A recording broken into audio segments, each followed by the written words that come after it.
So I've got my Kubota BX 2350, and this is a pretty common issue with these tractors. It appears that the LCD readout is only legible if you leave it parked in the sun when it's above about 50 degrees for a couple hours. It gets nice and warm. Today it's about 75 to 80 degrees, and when I turn it on, you can kind of read it. So I've got 723.0 hours on mine. So if it's winter time or any colder than that, it's not legible at all. So that's my tachometer and hour meter. And so I'm going to replace it with this kit that I got here. This is from Essex.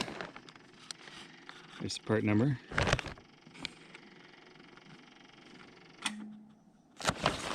So it comes with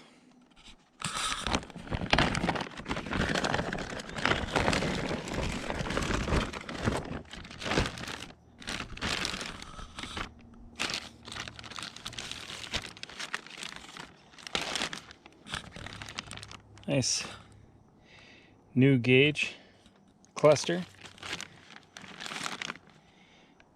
It's part number for that one. But then it also comes with, apparently this is for multiple applications, this wiring harness that we use to adapt the old wiring harness to the new cluster. There is a part number on that one as well. It's right there.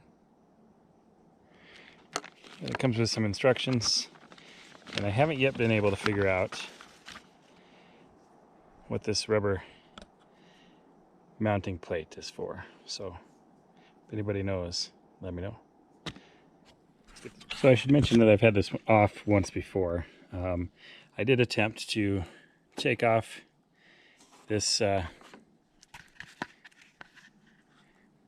plastic cover piece, and that's the reason that we have this issue to begin with, is it just wasn't well sealed and moisture gets in there. I park my tractor inside, but I do use it for snow removal, so that's the reason why this thing fails in the first place, this LCD readout. I'll show you what it looks like from behind. So the way to get it out is I've taken off the radiator screen, and then you can push the tabs in from the back side and just pull it out like that.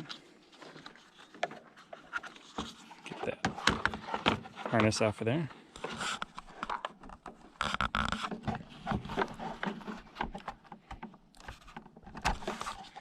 There we go. So I did, you can take these, loosen these tabs and take the back off. You know, I've read on some forums about guys looking for an LCD replacement for that, and they're just about impossible to find.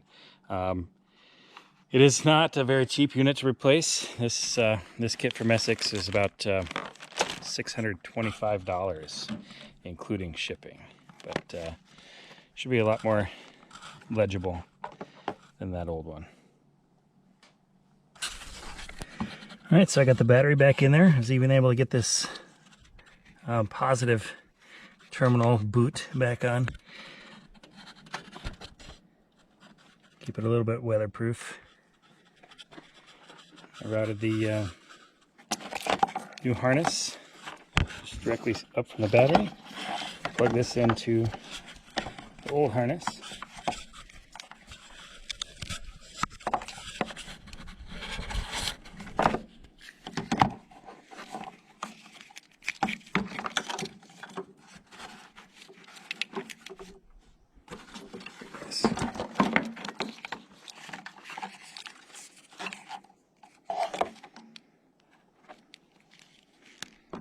Just like that.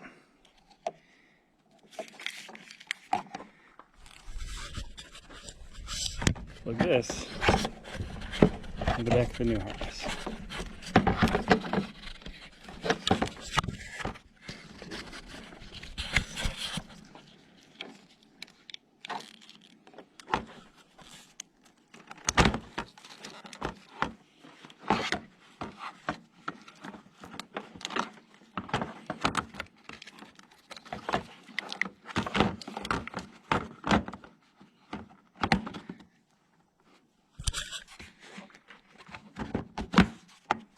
And they're pretty nice. All right, let's test it out.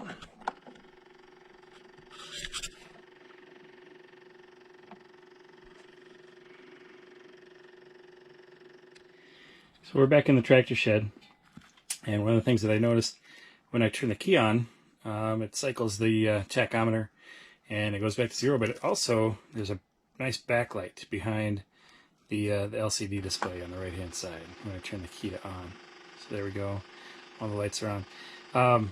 And if I turn the headlights on for the tractor, that's really nice. Instead of that really dim orange glow. I do a lot of plowing at night, just our driveway. So that'll be a lot nicer and easier to see.